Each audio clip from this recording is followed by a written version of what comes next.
When you hear the word Titanic, you think of 1,500 souls lost in the icy North Atlantic. You think of tragedy, hubris, and a fatal iceberg. But what if the 1,500 lives weren't the only catastrophe? What if the real story, the one that truly shaped the next century, wasn't just about the loss of life, but the loss of capital? We've been told it was an unsinkable ship. The paradox is that it was built as an unsinkable financial instrument, a monument to the Gilded Age's staggering wealth. But in the 2 hours and 40 minutes it took to sink, the Titanic triggered one of the largest, most concentrated financial wipeouts in modern history. You're mourning the ship. You should be looking at the balance sheet. This is Finance Beyond Seas. We explore the moments where the currents of maritime history and the tides of the global economy collide. We're here to navigate the wreckage of the past to find the financial lessons that will protect you today. To understand the financial disaster, you must first understand that the Titanic wasn't just a ship. It was the flagship asset of a colossal, over-leveraged multinational corporation, the International Mercantile Marine Company, or IMM. The context is the Gilded Age, a time of trusts and titans. The architect of IMM was the most powerful banker in the world, J.P. Morgan. In 1902, Morgan decided to consolidate the chaotic North Atlantic shipping trade. He bought up multiple competing lines, including the British White Star Line, and bundled them into one giant trust. But IMM was deeply troubled. It was burdened with massive debt from these acquisitions and faced fierce competition. By 1912, IMM was financially hemorrhaging. The Olympic-class liners, Olympic, Titanic, and Britannic, were the company's desperate final gamble. They were built to crush the competition, like Cunard's Lusitania, not with speed, but with unparalleled luxury that would attract the wealthiest passengers. The Titanic had to be a success. On April 10, 1912, it set sail. Its passenger list wasn't just a list of people. It was a list of assets. On board was John Jacob Astor IV, arguably the richest man in the world, worth an estimated $87 million, $2.75 billion today. Alongside him were Benjamin Guggenheim, Isidor Straus, co-owner of Macy's, and George Widener. The combined net worth in first class alone was astronomical. When the iceberg hit on April 14th, it didn't just rip a hole in a ship, it ripped a hole in J.P. Morgan's balance sheet. The ship itself cost $7.5 million, over $250 million today. This single asset was wiped out. But the real cost was confidence. The result? When news hit New York, IMM stock collapsed. Its preferred stock, already weak, plummeted 30% almost overnight. The company never recovered. The Titanic, its greatest hope, became its fatal anchor. It limped on until the 1930s, a zombie corporation, before being dissolved. The sinking didn't just cost lives, it sank J.P. Morgan's entire shipping empire. The micro lesson: when you place all your hopes and leverage into one unsinkable asset, the iceberg doesn't have to be big to sink the whole enterprise. But it wasn't just the owners at IMM who were watching in horror, it was the insurers. The Titanic was insured for £1 million, about $5 million at the time, or roughly $170 million today. This was one of the largest single maritime insurance policies ever written. No single company could take that risk. The policy was underwritten by a syndicate of investors at the legendary Lloyd's of London. In 1912, Lloyd's was the beating heart of global commerce. It didn't just insure ships, it insured everything. For decades, its names, the wealthy individuals who backed the policies with their personal fortunes, had made reliable, steady profits. The Titanic policy was spread among dozens of syndicates. When the Carpathia docked in New York, confirming the total loss, a quiet panic rippled through London. Many syndicates were facing ruin. They were on the hook for their entire personal wealth. If Lloyd's failed to pay, if the syndicates defaulted, it wouldn't just be a corporate loss, it would be a systemic crisis, shattering the world's faith in the global insurance market that made all international trade possible. The common theme? The ship and the insurance market shared a fatal flaw, the belief in their own invincibility. Lloyd's did pay the claim in full within 30 days. This act cemented its reputation forever, but it was a terrifyingly close call that forced a complete overhaul of how risk, technology, and concentrated value were insured. The disaster deepens when you move from the corporation to the individuals. The ship wasn't just carrying people, it was a floating vault.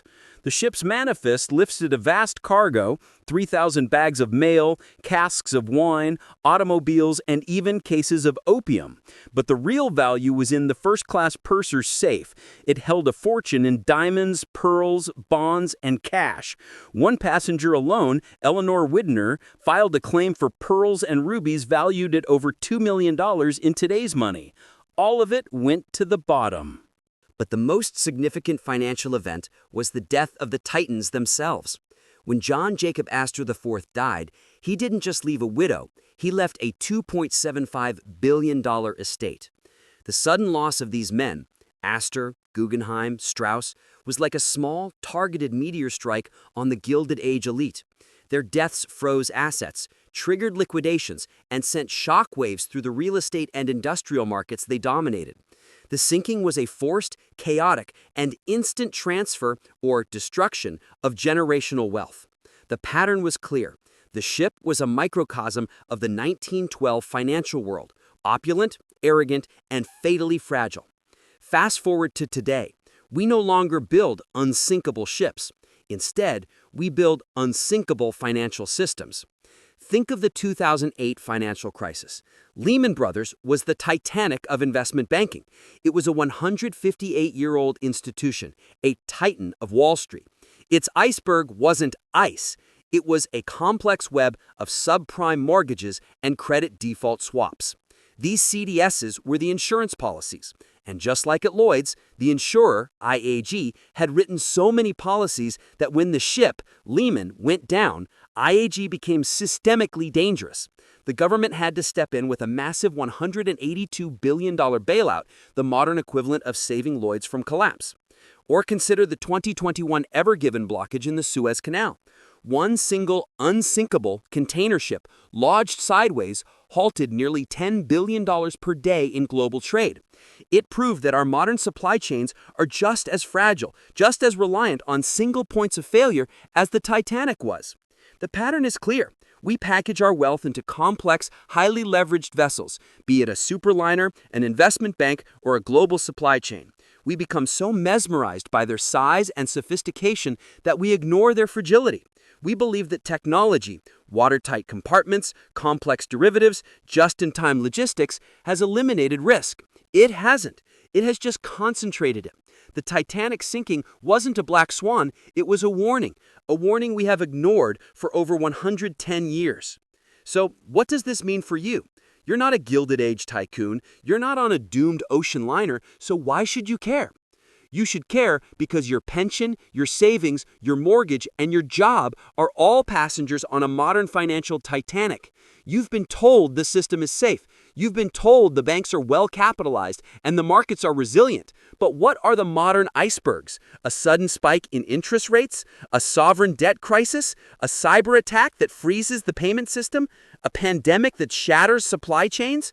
When the Titanic hit the iceberg, the difference between life and death was stark. First-class passengers were woken gently and guided to lifeboats. Third-class passengers found the gates to the upper decks locked. When our financial system hits its next iceberg, who gets the lifeboats? The corporations and banks that get bailouts? Or you? Being financially unprepared today is the modern equivalent of being in steerage. You are trusting your entire life savings to a system you don't control, and you haven't even checked where the lifeboats are. So how do you protect yourself? How do you build your own financial lifeboat while you're still sailing on the main ship. First, you learn the lesson of J.P. Morgan's IMM. Diversify away from over-leveraged, single points of failure. Don't have all your wealth tied up in one asset class, one stock, or one currency. The Titanic was IMM's entire bet. Don't let your one bet be your 401k or your home equity. Second, learn the lesson of the lost cargo. The diamonds, bonds, and cash in the purser's safe are now just artifacts 12,000 feet down. Why? Because they were intangible, paper assets held within a failing system.